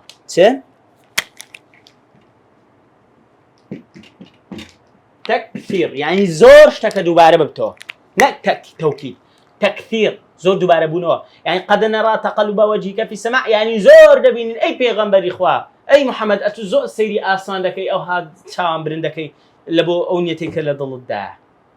باشا ذكرت التكثير بالله برساري باشوي دالي ما مستعلبة بتاني شرحي دكي باش كان القرآن معناه عنده قوري هیچ دەستورێک هێش تەکەی لۆ زانین کە معنای گۆڕای بووتێت ئەو باسمان کرد لێردا کە دەڵێ معنای دەگۆڕێ يعني ما بس زيادة الحروف كان لو إلا مثلا فعلك اسمك زوج وهي المهم بموقع هذا توانين بموقع هذا توانين مثلا بزين أو معناه جورا مثلا سابون نمونة شيء لبودين مولبو كسا ظن يعني في المفاصل ده فيهم وياكم والظن فإن الظن أكثب الحديث أقدر تبين ظن سيا شو جمان باشا ظن شك جمان منزلك لا أو يبقى قطرة باشا ظن أدي خالق القرآن ده فرميه وظن أنه الفراق قولوا تأكيد أو يعني لسورة القيامة ستاسد ليه الظن بمعنى بخوي بمعنى بونه من بابلين شك نية بس بابلين شك باشا ليه بمعنى تبو يقين عكسي شك دكوات عمل ليه ده كدلي كسكي كاتي كديت سر مردن سر مرق كروح ديت لاي كابوي ده فرميته وظن أنه الفراق يعني بالرأي توبا أمبي درم قماني بالكأسا كاتي رويشتنا أو كسي كالروح حتى سري كابوي يعني يقيني بو كأسا وقت رويشنا أمبي درم ده يقيني بو أتو ألي ردا وشي ده مكان كش قلت ما أتو معناه كان بزانة أو كلمة سن معناه هي بجري موقعك لبو يدابني ودرتش أوي بابتك بلا برسالة شي دي كده لما مسلباباتي فعلي للتأنيث نمونك دا قلت اقتربت الساعة دلينو نموني تيني قيشتو والله أعلم تأكلوا بو كسرية يعني اشتشي دي كده بقول غير بيزان طبعا أولا اقتربت فعل شتيا مضارعة تاني ساكن اقتربت ماضية رحمة خوالبي اقتربت خوي تاني ساكنة سكونة ونيا الساعة شيء نزيق بوه روجي دواي لبروي الساعة مؤنثة يا مذكرة مؤنثة مي لو يضلين اقتربت نما نقول اقتربه هو جو شيء نير بعد ما نقول اقتربه بني بس دبي مي درين اقتربت أو لو بزان لو تأملوا ذات كده لبر أوي مي فاعلك وشي مثلا جاء محمد شيء هاد كان محمد إلى كبيبة فاطمة جاءت فاطمة باش أو ليرة تجيشين بس القرآن يوهانيا أديكوا اقترب تي لوا لبروي اتقاء ساكنين اقتربت الساعة وانشق القمر يعني من أمرهم اقتربت الساعة وانشق يزون أخوش إيرسكون اقتربت الساعة نبي اقتربت الساعة هو التقاء ساكنين باش إن شاء الله موجودة برساري باشوي دالي سرتا خوای گەورە بە باشترینەکانی هەردوو دنیا پاداشتان بداتەوە پایدار بن مەتنەکەم زۆر لەکن قورسە حقیقەتەن بەس شەرحی مامۆستا ماشەڵڵا ئاسانی دەکەم ناوازێ سەلامەت بە یا رب بەرەکەتی خوای گەورە بڕژێتە سەر عیلمیان پرسیاری یەکەمەوە دوو پرسیاری هەیە پرسیارەکەم بەس دوابە ئینشاڵڵا سەبرە تێدا نابی دەڵێ ئایا گرنگی خوێندنی نەحوی چە لە بۆ تەڵەبەی عیلمی شەرعی بە تایبەت زۆر گوێبیستەوە قسەی دەبن ئینشاڵڵا و زۆر بە کورتیش ئیشارەتێک بدەن زۆر جێبیسی دەبی دەڵێ نەحوو لە طالب علوم شەرعی مهمە بەس دیارە دەستی پێ کردیە تاسە دەبی ئەو کەسەکبی لە سەرتاکەی دابی وانە طبعا أولا يعني هيت علوم الشرعي لا توردجي عربي لقرآن قرآن والسنة لقرآن والسنة وردجي ونيه باشا ديوانات سبون هم مصدر كان قرآن والسنة كاكبون من تفسير قرآن بتسوي تذكر تفسير القرآن بس تذكريه ببينش تذكريه قرآن بقرآن ذكريه قرآن تيا عربية قرآن بتسيك ذكريه بحديث حديث تيا عربية باش سيم آثار الصحابي آثار الصحابة تيا الصحابة عربي جنبي بتقصي كده عربي تسارم بلغي ادي اوكي دي لونه اسرائيلياتي ونيا اسرائيليات يك قد شرطي اسرائيليات كانش كهاتبي لتفسيري بيتسبي دبي موافقي لغه عربيه دبي موافقي لغه عربي بعربي بي حتى هو اسرائيليات شاتبي بينزمش كقران في تفسير بكريسيا لغه عربيه لهمش فراوان ترتكامينا لغه كي دكوات القران اتو مصدري التشريعي والدين والدنيا هم يتوا بفراوانتريشت كتفسيري بي بكريزماني عربيه يعني قرآنك وتفسيرك وصحابك وبابلين أثرك وصحابه هم يعني هر زماني عربي دوي العربي كش هر عربي دوي والعربي كش لهم يعني فراوان ترى باشا أو بس تفسير برو بابتكاني كحدث ولا حرج لهرهم يبيسته يعني إسا كبون من مدرسة شي دخينين وما صاح أحمد عقداره أصولي متنشي أصولي التفسير ونيا كامنا اللي داخل مكاك زاروا غلط ده كم يعني زاروا غلط ده كم بس أجي غيري من بي كمن باي أون ده شهر زايم ليه هي هيك حركة وفتحة وشي اللي نكريها كذا طاين بخينتو بزاني وفتحي كسي ضمي عربي نزاني نازاني بس بون من لبره هو يخوف فضلني طبعا ما صار مي باي أون ده بزان بس عيبة كغلط كم مثلا كدخين مو ده زانم أو لبر زور خينه وزور أو كيد زانم أو اللي رفع ضمي كوتا كي بيشو بيش نسري دكوات أوي بابتك تنها لبو خوينا وكدني تنها لبو تيجيشنو أثق تيجيشنو قرآن تيجيشنو قرآن لسام مسلمان واجب عنا إيه بس تيجي زمان عربي نازين كاك هذا يبص له تفسير كردي بقى ده بيبدأ تفسير أهم مستشتي ثاني بالضبط دكواته طالب علوم شرعي براستي يعني عيبة عربي نزاني بحث شيء ده كان ناتواني بك أو تو طلبانا مدبنا فقيرانا يعني دبنا بنت كاتي بحث شيء عنده ناتان بحث شيء بكن ناتان تقرير شيء بنوسن ناتان دوكتي بخينه مسرت سوا مصدر شو بكايم لو يق عربي نازان أبي بابتك إيه والله لبو علوم شرعي أقل أبو خلشي سنة بلبو طالب علوم شرعي واجبه كلبو خلشي واجبه أو بقولي ابن تيمية ولا بقولي ابن تيمية وخلص زانايدي كش في ابن زماني عربي واجبه بله برسالة دوامي هرو برزي دالي آية أو اسم مفرد وجمع تكسيري كوكو علامات نصب باسكرا وفرمشتان كذكري وآسائية وكو علامة رفع بكار بي أما خوي ناناسينو علامة أخوينين جملة كي مفيدانية حتى ناسينو رفع النصب طبعا أملو بسيارة باش تنقيشم أمنيش بازو بسيارة تنقيشم بلان باسي سدكا باسي اسم مفرد دكا لقى باسي جمع تكسير دكا ونيا قلتي لا رفع شخينمان لنصب شخينمان ونيا كوز دابكين كوز دابكين واسبون أمكاكي أو باسي سيكر اسم المفرد اسم مفرد باشا لقى جمع تكسير اسم مفرد جمع تكسير باشا اسم مفردك وشيته ناوكم ديب زنابت محمد وبا محمد ما قلت جمع تكسيرك أشجار كاك باشا أشجار باش أو محمد أو أشجار تمشابكن أو اسمك مفرد أو جمع تكسيره لا رفع شابو ولا نصب شابو حتما بالله لو محمد طام رفعي كم كان رفعك محمد جاء محمد بيك نصب محمدا عفوا لا مجرورش محمد دين دنيا ادي اشجار بيك نصب اشجاره يعني دكواتا تو اسم مفرد وجمع تكسير لا مرفوعش وردقرن منصوبش وردقرن مجروريش وردقرن بەچ لێکیان دەکەوێت بە حاڵەتی سەر کۆتایی و شەکەی لێچ دەکەوێت يعني قصد الجملة والله أعلم أجر فاعل بو مرفوع بەڵام ئەو ئەگەر لێرە و ئیسم مفرەدە لە محلی شوێنەکەی چییە ینی بوویتە فاعل بوویتە بکەر دەبی ضەمە بی بوویتە مەفعول به بەرکار ئیشەکەی لەسەر تەطبیق کرا دەبی فتحە بی باشە بە هەمان شێوەوە لە بابەتەکانی دیکەوەچ کە نەفەرەکەی دیش پرسیاری کرد وردە لە بۆ ڕسمەکان بە پختمان کردەوە بە دیزاین بێ بەراورد کاتن لە تەنیشتی بەگچکەی نووسیتمان لۆ لێرە فەتحەی لێرە کەسری جوانە لەو پخوت کراوانەیە کە لەوانەیە کە من زۆر دەستخۆشی لە ئەوان ئەحمەد دەکەم ئەو پخوت کراوانەیە کە دایدنێ بەڵێ پرسیارەشی دی دەڵێ مامۆستا لەو جەماعکردنی کۆمەڵە کەسێک یان شتێک مەرجە ژمارەیان لە سێ زیاتر بی بەڵێ جەمع ئەمە لەبەروی لە عەرەبی مفرەدمان هەیە مثەنامان هەیە جەمعمان هەیە مفرەد یەکە تاکە مثەنا دووە جەمع سێ بەرەو سەرێ بەڵێ پرسیارەشی دی دەڵێ نوێژ جەماعەتی ناگرتەوە نوێژ جەماعەتی دووش بەرە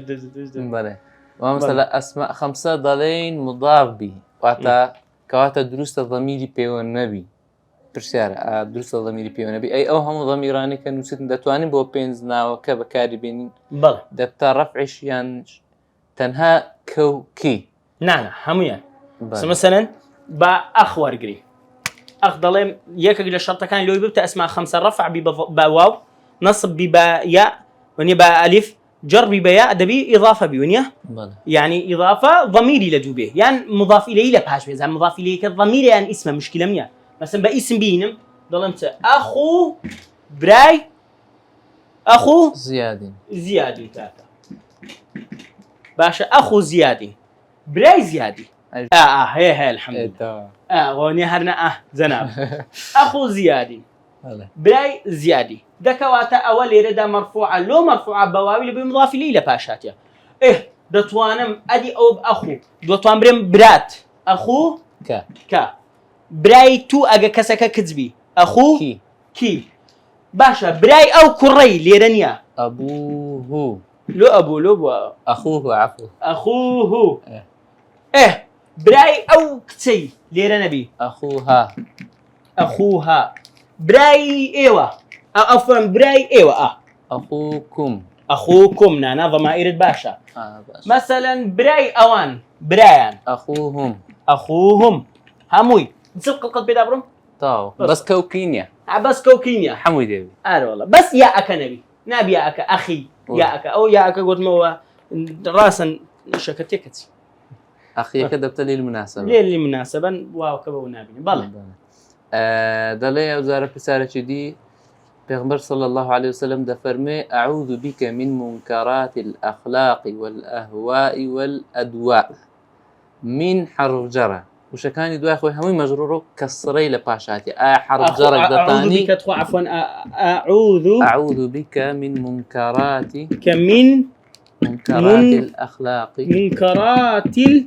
الأخلاق والأهواء والأدواء عفوا لو حديثاني زور كم قلب جيلي هو أنا والله بخوم أخلاقي أهوائي والأدواء أو ها تواوا طبعا بارك الله فيك دست خوش أعوذ بك من بنابة تودا قريم لتس من لا منكراتي من حرف جر منكراتي اسم مجرورة الأخلاق تيا ناخر منكرات الأخلاق مضاف إليه له مجرور الحرف جر إلى بيجني اسمه كي بيش أخوشي نك الفلامو لا تنويني بيونيونيا أو اسم مجروش مضاف إليه ما بس أهواء وأدوائي أوانش اسم مجرورا أوان هون بو مضاف إليه ميم إليه درسو باشا أديه أهواء وأدوائي بلام نالين ليرة اسم مجرورة أو أهوائي ليرة كسري أن أدوائي كسري أن هردو كان بهوي تي وكسر بوينا بهوي أو مينوا عارف جرك بس كا أدي ما مصلو من بكارنا هاتي بهوي تي عطف أو بابا تبيدلن عطف يعني سنشتغل لسريع عطف كي لك كردي ده مثلا سمدلم ذكري بريم مثلا آزاد روشت بازار شيلان روشت بازار في ذكاوها آزاد وشيلان روشت بازار بيزنا كم أتيان ده كم لسريع بهما شيوا لا عربيش قوي بيجنا كشتك دوباره كي بس هو وكي هموي لسريع عطف دكي عطف لتوابع توابع بيش خوي تسبي أو شوها إسا والأهوائي عطف لسه لسه منكرات الأخلاق سيا مجرورة إيش مجرورة بي أدوائي معطوفة لسه منكرات الأخلاق سيا مجرورة إيش مجرورة بي أو بابتك الدواء بدل سشي خيني إن شاء الله توابع سواشتن عطف بدل وتوكيد نعت عطف بدل وتوكيد نعت بالضبط أو شوارع بدل سشي إن شاء الله ديان خيني كبزاني تلوي بس نابت نارين برين اسم مجرورة ضلينتيا مع عطفة بله معطوفة برسالة جديدة ضل برسالة كم أويل زيازين ألف وهمزة سيو برسالة دومشم أويا تنوين لسر ألف دن وسري يعني لسر بيتكي بيشخو سيارية كمي بجوازي بين ألف وهمزة ونيا طبعا أولا ألف وهمزة أو همزة لقر ألف همزة شكلي جورا وجور وردقري تو همزة هي مثلا منفردة بتنيا همزة هي لسا ألفة همزة هي لبن ألفة همزة هي لسا واوية همزة هي لسا ياء ونيا بين زور همزة هي بس ألف سن زورتها دو زور يجيان دو ونيا دو معناها ده زور ساكا طبعا صح أحمد زيرك هاي كل طلبة زيرك كان بيستي نابو بلاش ما كربو بس هو لو عقيب قصدي دين با غلط كين زوجة خوش ده بيكسي كليني ما شاء الله باشا فرقة كانت هي ألف برأي بشر للزانان ببيت الحساب نية لو يكاك أو ألف سركستولة نفتحي وردقني نضمي وردقني نكسري وردقني باشا هيج وردقني دائما سكونة كهري خويتي يعني هون يبري والله جزمة دائما سكونة أو دائما سكونة حرك مخارج للتجويدش مخارجي هي ألف كاك مثلا باء أب مخرجي ب إلى شندرة أب لا شفتان وني ليه أب لا شكو تايفيا ليه أب باش هم بيتا كان كتاقكو مخرجي أنا كذا مخرجي ألف بيبري بريليريا هي بعمل لنا ودبيه لنا ودم أري قري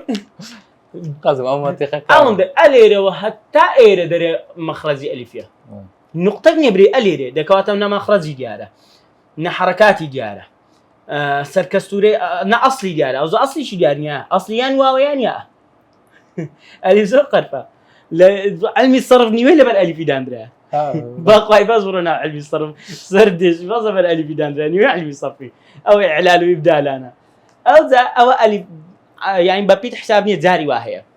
بلام همزة بيتا حركات وردقري مخرجي هي إلى آخره فعل مضارع يعني نلاش نسيبيون يا بالضبط أنا بخوي أو لسرتاي وشو لكوتاي وشو لناوراسي وشيء بس ألف قد لسرتايني على بريو سكونة إيش زمان عربي وشيء بس كون دس بيبكا نخير أولا لا إيش كتنوين فتحة طبعا بالضبط دور رأيك هذا مثلا ضلم خوفا أمن دواميتي أو التنوين فتحة يا ليرد النسري يعني أليرد النسري أو دور رأيه هردو كان راسته بس أويان شاكتره فاك زدي شاك يعني لبيش ألفك يبنسري بس هردو كان راسته يعني بيزناك أويان بريم نابي إلا وهابي ويش برينا نابي إلا وهابي لكوتايا كيدا هردو كان راسته هيت وشي دانية بس دبرو يدرين ألف يزور ناقري كودا بي ألف شتيلة سربي اما بيتان درين خو ألفي راس تقينانية او ألف بس دار قوتسانا كتنوين كيدا سر راسته يعني هو الردي هردو كان هردو الرأي لو فرقينية اما الوقت خويا نامي ماستركي طبعا بيش نامي هرا وهم دلوسي لسا ألف مدلوسي نامي ماستركم يكو مر تقدم كديتم نيا طبعا همو هانسيبو مشرف مرة يقول يلا هم يبغوا لو خير قلت لا ده بيوم بينير كوا أخ كاركتر كوشتوا أو زمان بيش الراسته كي نمدزاني راس بياو راس بري بيش ماستري نمدزاني قلت هم دينير دوا باش كوشتوا تسوم نتابع عم كديتم هردو كان ده بيقول كان رأيه بلام باش يقدرين أو هاراستره بلا برسالة جدي كذا ليه دكري بليم لام حرف جر بولق اللامي جزم زياي بكمو كلامي حرف جر ده تسر اسمه لامي جزم ده تسر فعل زوتو بله لامي حرف جر بس ده تسر اسم لامي جزمي بس ده تسر فعل وما عنده دانية ولامي جر اسمك يتسلي دكا مجرور دكا لامي أمر سلي دكا جسمي دكا سوين دكا مثلا دم ليذهب باب الروا باشا بام لامي حرف جر مثلا دلم للبيتي كسري لك بلى پرسیارێکی دیم دەڵێت چۆن ئەب دەبیتە مضاف واتە لە حالەتی ڕەفع بۆ واو ئایا ضەمیر وەردەگری کە بووە مضاف گەرمونەیەک بینیەوە ئەب چۆن دەبتە مضاف وەکو ئەخەکەی کە هینامانە بەڵێ بۆچی وی ئەبووکە مەسەن یانەوەتە دەبی ناوەچی لە پاش بێ مضافی لێهیبی مەسەن دەم ئەبوو ئێستا ئەخو زیادین بیکەتە ئەبوو زیادی ئەبوو محەممەدین هەر بۆچی ویە یان ضەمیرەش پێوبی ئەبووکە ئەخوکە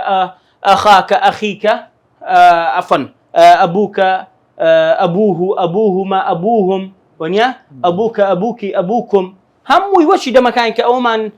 ئەخمان کو شەڕەکەت ئاینە شتێ بەس یاکۆ کوردی دەفتە مەسەلەن برای من بالضبط برای فلان برای من برای ئەوە بابی ئەوە بابی فلان یا ئەچی دانەپاڵ دەسە پاش پێم گوت مضاف مضاف لێ وەچی دانەپاڵی کوردیە بەڵێ دەڵێ بۆچی کاتێک ئیسمەک دەکەین مثەنا نون زیاد دەکەین بۆ نمونە لە حاڵەتی ڕەفع ئەلف زیاد دەکەین بەڵام بۆچی نون ئەو نونە چییە دەڵێن ئەلیفە نونەکشی لەگەڵە بالضبط ئێستا دەڵێن معلمون بەڵێ مثەناکەی دەبتە چ معلمان معلمانی جەمعەکەی دەبتە چ معلمونە جەمعەکەی دەبتە معلمون ئەگەر ڕەفع بێ وەنیا ئەگەر ڕەفع بی طبعا ئەلێرە ئەوە تەنوینە وەنیا معلمون بەڵێ بەخۆی چیە معلمو بەس زۆر تەنوینە لەبەرەوەی نەکیرێ وەنیا نونەکە لە کۆتایەکەی بەس نانووسێ معلمان ئەو ضەمەیە تعویزی لێ بۆ کرایەوە بە چە بەو ئەلیفە ضەمەکە بووتە چ ئەلیف لێرە ضەمەکە بووتە چ واو ئەو نونە چییە ئەو نونە کە بەشێک لە زانایان دەفەرمێن ئەو نونەیە کودێ معلمون معلمو گۆتم چییە لە ضەمەک و نونەکە پێکەناتە ضەمەکە بووتە ئەلیف و واوەکە ئەو معلمون نونەکەی کۆتایش ئەو نونێ باشە بەڵێ پرسیارێکی دیکە دەڵێ لە دەرسی 12 لە علاماتی جەزمی مامۆستا فەرمووی کە قاعدەیە وەلا جەزمە فی الئەسمائی بەس ئەی ئەو ناوانەی کە هەیە موسا عیسا یەحیا ئەدی ئەو ناوانە کۆتاییان سکوونە جەزم نییە یانەوە قاعدەی خاصە بە ناو عەرەبیەکان هیچ خاص نییە بە ناوی عەرەبی ئەوانە عامە جەزم لە ئیسمیدا نییە بەڵام ئەو موسا و عیسا و یەحیا و ئیلە ئاخری ئەوانە کە ناوچە عەرەبی نین بەڵێ ئەدی نەدا چیە هودا عەرەبی نینە بەڵێ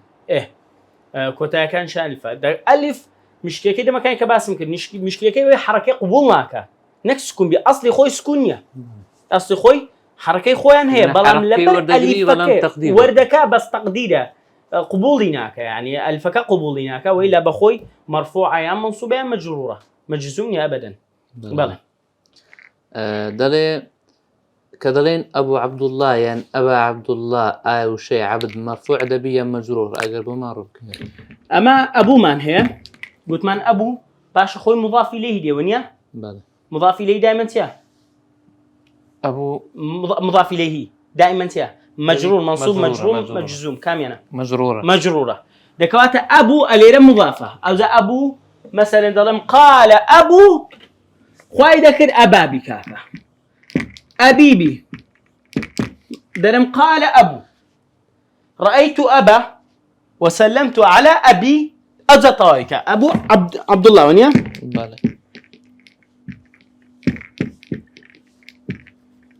ولا هموي هيت فرقينيا أو أبو أبا أبي هاشتاج بي باش أخوي مضاف إليه نيا أرني بكسر بي طب دكاتا مثلا قال أبو عبد الله رأيت أبا عبد الله وسلمت على أبي عبد الله باشا نالي أبوه بلم عبد الله أبا بلم عبد الله لا لبي مضاف إليه هي عبدك بلا مضاف إليه ليش كسريه باشا بس أجر أو أبو لابي أو أبوانا لابي أو لابي بجيري موقعي خوي ذكري بريم عبد الله عبد الله بجري موقع بويته مرفوع بويته منصوب بويته مجرور سيلاتيا فاعل مفعول به يعني اسم مجرور بجري موقع جاء إلى بيج جاء عبد الله جاء إلى بيج مثلا بفتفعل جاء عبد الله يبقى عبد الله هاتي مرفوعة مثلا رأيت فعل فاعل ويندرس مفعول به رأيت عبد الله ونيا أدي سلمت على حرف جرة عبد الله عبد الله بله بجري موقع خود بس أبوي إلى بيج بها لو هاي لدي بله ضلي ما مستقبت من نصب بمعنى تسباو ينتقي ودي بس لاش بمعنى دزيج دي بله أوش تنديش ما خنت كمعنى زوري دي كي هبو كو معنى أكيد ودا بكينو دوباره بس بابتا نصب بالضبط نصب بمعنى تقين دي مثلا نصب كمينا يعني كذا نصب كمينا شيء سقان دولا بوي دانا نولا بورا يخصني نصب بمعنى نصبي وجده فتحة يعني فتحتين ونيا ونوها نصب بمعنى نصب احتيال ده باشا يعني دزي كدن بجري موقعك يا اخوي دوباره وانك دوباره هو سيباره صار باره بجري موقعك يا اخوي مثلا دلم فلان نصب علي ما معنى نصب علي برايته يعني تسليره كم يعني بودادني نصبي اويد بودادني نحوي لبودادني او هيز نعم هو هيز نصب علي يعني كمينكي لبودانم يام دزي لي كدم فيلي لي كدم دزيك ونيا بدا تيد دزيك بالضبط يعني نصب علي يعني فيلي لي كدم نصب احتيالك باشا ادي نصب كمينا فيلي لكمينه شكر نعم يعني سي كمينه شي نصب دال سقط دلوقتي لموقعك ده بديادك بله همان كس بسارش كي كرديا برساري آخر معنا بله كرتي شو عصاينش إن شاء الله ضلي متن يعني أولا علوم شرعي نخنديا متن أما يعني بوختيشتك مثلا رقيشتك باشا لبروي سبون منا بون منا لقرآن ده دلين سورة فاتحة متني قرآن بوختي همو قرآن لف سورة فاتحة كودبتو باشا إرسا مثلا كتابة شليني بقولنا أو كتابة متن شي هي لقى شرحكي متنك لسري كرتك سنديرك لخوار شرحي ده باشا أو بيدلن متن أو بيدلن شرح طبعا بوختكيتي متنك جاوت شي نكتة شي بعد بكون نكتة كي زاد ما كان يقول جرانه يا روزي قلت أمن متني تفسيري طبري محمد لبرا كرو قالك زخمة متني تفسير طبري وونده متني تفسيري نازانم ابن كثير محمد لبرا متني تفسيري كربابل تحرير وتنوير محمد لبرا اي بابا متني وانا هم لبرا قلت كاكا تفسير شكرنونيا شرح كدنيا شرح كنويتيا القرآن كنا متنك تبي شكريتو قرآن يوم لبرا دبت متنك يوم لبرا او متن روي لو او درسي ما داخلين متنه اما اوي منيش كديلم شرحي او متنه او بوخته طب سيارة منيش بيشنيارت كرت او شرحي متنك دوباره بله او بساري اخر ما مدست خوج ما مستعمل سلامت يا ربي لخدمتي عزت من دايوتي كوتاي بابا تهيدينيش والله يا رون ده لا ابرح حتى ابلغ رانا وسطن كما قال موسى عليه السلام والسلام عليكم ورحمة الله جزاك الله خير استخدام امام استلموني ما كردي بله برزان بوشي وي هاتينا كوتاي زنجيري يكمي والله من برساره كانتن ان شاء الله لداتو لزنجيري كان ديكر لقلتان دبين بو هواي هتا كوتاي لقل من بردان بن السلام عليكم ورحمة الله وبركاته حياكم الله وبياكم جزاك الله خير